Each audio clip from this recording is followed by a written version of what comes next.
Yo, it's me, Doncho. Welcome back to the Hideout, you guys, and I'm so glad you guys can make it. And we are back with the Jujutsu Kaisen chapter discussion, you guys, or chapter review. You guys know how it goes, and the Culling Games is continuing on, y'all.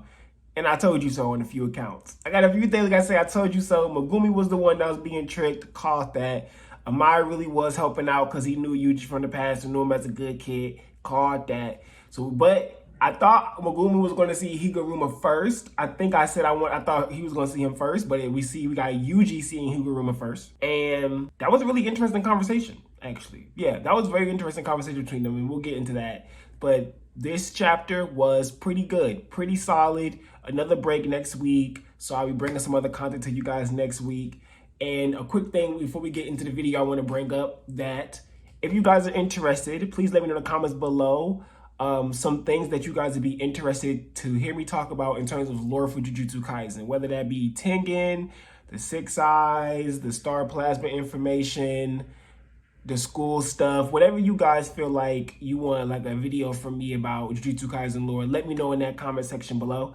I'm going to start a mini-series talking about Jujutsu Kaisen lore content, stuff like that, just adding more content to the channel to help the channel grow and to give you guys some more stuff from me because I know a few of you guys been asking about that. So, you know, hit the comment section below. Don't forget to do that, and I'll remind you guys at the end of this video. But let's go ahead and get to the chapter. Intro.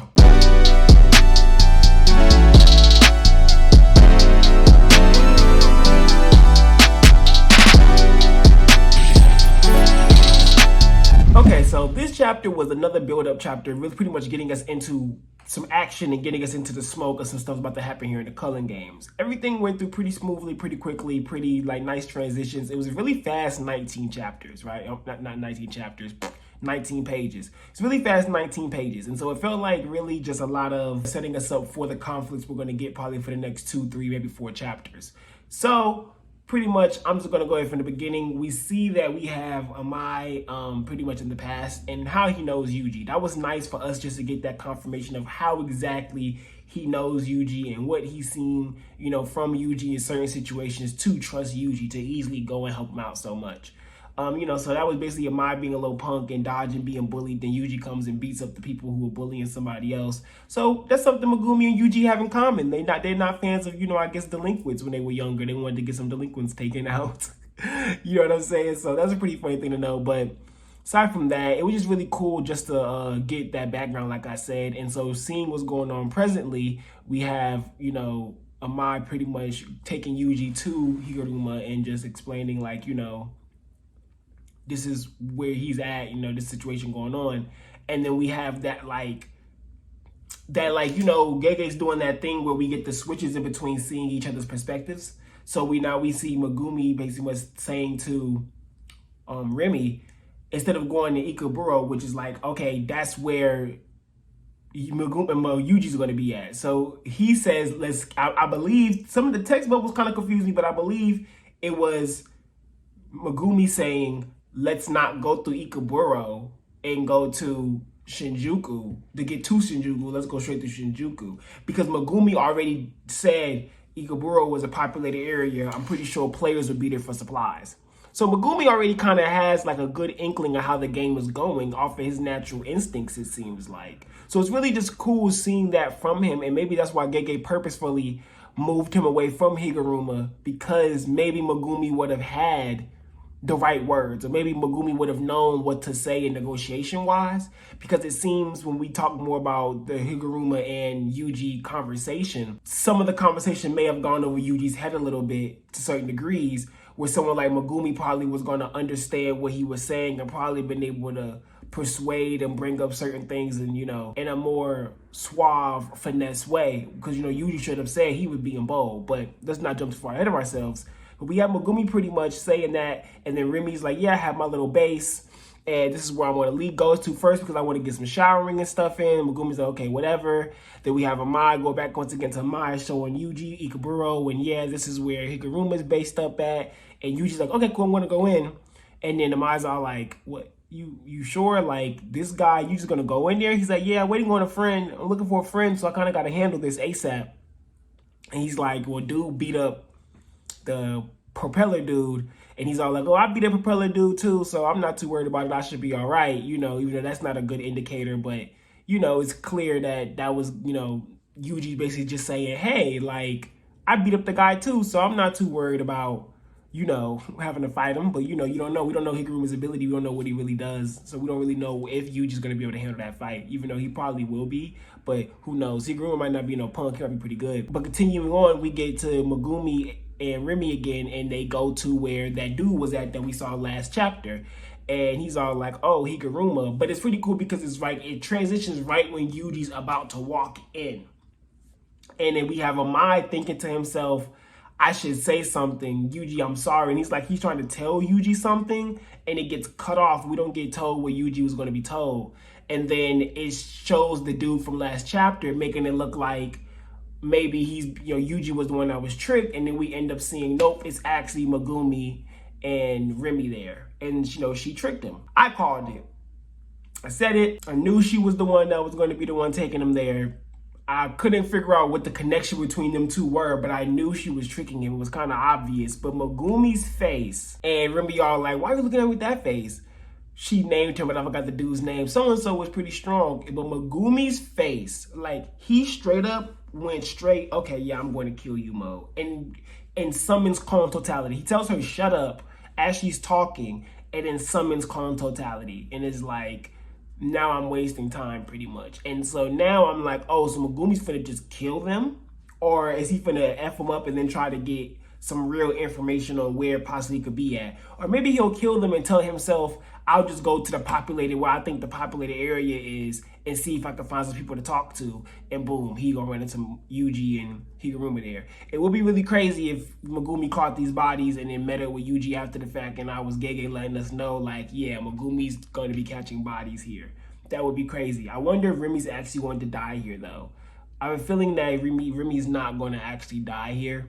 I feel like the other dude will, but I feel like Remi's not. But I'm interested in his ability. She said he's strong, so I'm wondering what's going to happen here. What's this scrap going to be, and how exactly going to unfold. That's all we know from that. But the true meat of the chapter pretty much is the conversation between Higaruma and Yuji. And it's interesting because I'm really liking what we're getting out of Higaruma right now, because he is pretty much exemplifying a person who had their issues with society and the way things worked, and then gets introduced to Jujutsu sorcery, and then can see that Jujutsu sorcery can do things, outside the spectrum of reality. And now he's like, oh, I want to see this to the end. Like when Yuji straight up says to him, like, we want to, change the color game and stop the killing and stuff.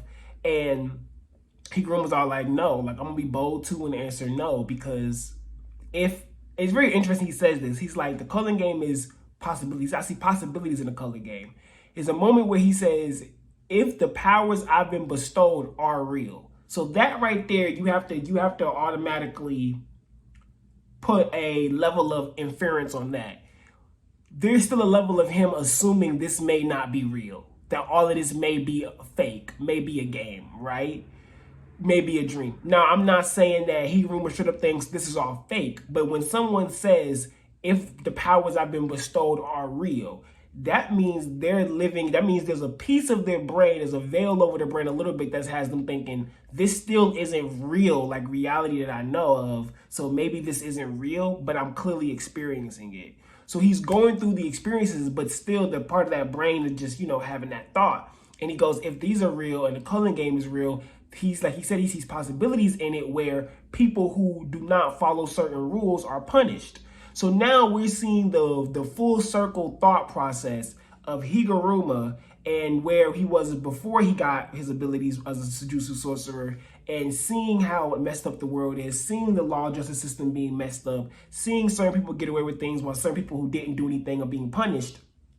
And now he sees the culling games where if you simply don't follow a rule, something's going to happen upon you. So basically he's being fascinated with the concept of binding vows, right? That he's fascinated by this concept. He's like, okay, this is showing me there's a way of what a life can be, right?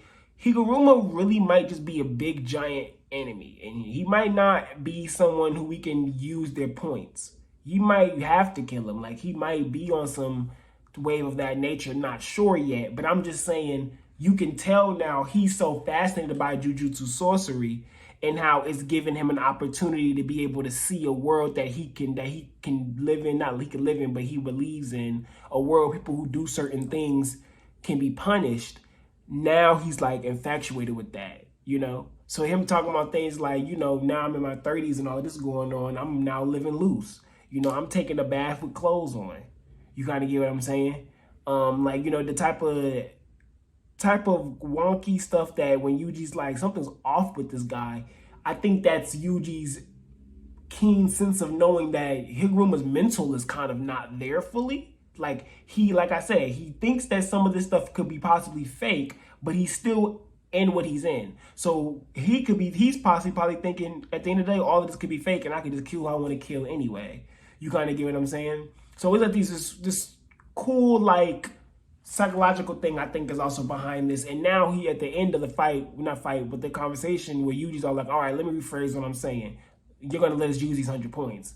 And Higaruma gets out the bath, getting ready to fight, and he's all like, you know, you ever killing someone who gets on your nerve feels way better than I thought. That is another sign to me that Higaruma is off the hinges. Like, he's not fully there mentally. He's like kind of off. Like, even the way he was going from simple to smiley, making jokes. He wanted to play a certain role. He said the lawyer thing. This is a lot of cool things here that I really like him, but it gives me this vibe of he's not fully there mentally anymore, and he probably snapped. And that chapter we seen of him, his backstory, that's probably when he snapped, and now he's not there how he probably should be. But yeah, that's all I really have. Next chapter will probably be us getting the fight between Higaruma and Yuji. And then probably the end, we'll see what's going on with Megumi, or like in the middle or something of that nature. Maybe switch between the two fights throughout the chapter. Break next week, so I'm going to be trying to do some other videos to put out throughout the week. Maybe we could do a live stream, maybe, we're not sure. But like I said, you guys, I want to do this lore series. So let me know in the comment section below what you guys would like to see first. Depending on what I see, that'll probably based upon what I do video-wise, you know. I have an idea for a video already for the 6 eyes and stuff, Tengen and plasma vessel connection. But you guys let me know. I would love to hear from you guys and all that type of jazz. And it was another great Jujutsu Kaisen chapter, y'all. This one was hype. This one was late. This was ready. We're getting ready to get into it. Gege's not holding back no more. So after this break, another break next week, we back into the smoke. We're gonna see how things really unfold. You know what I'm saying? But thank you so much, you guys, for coming back to the Hideout. If this is your first time, like I said, don't forget that like button. Don't forget to subscribe. Don't forget to hang out with the peoples. You know what I'm saying? And check out the rest of the videos. Check out the rest of the content. I think you will love here at the Hideout. I think everybody who comes here enjoys themselves. So hopefully you can enjoy yourself too. It's your boy Doncho. Peace.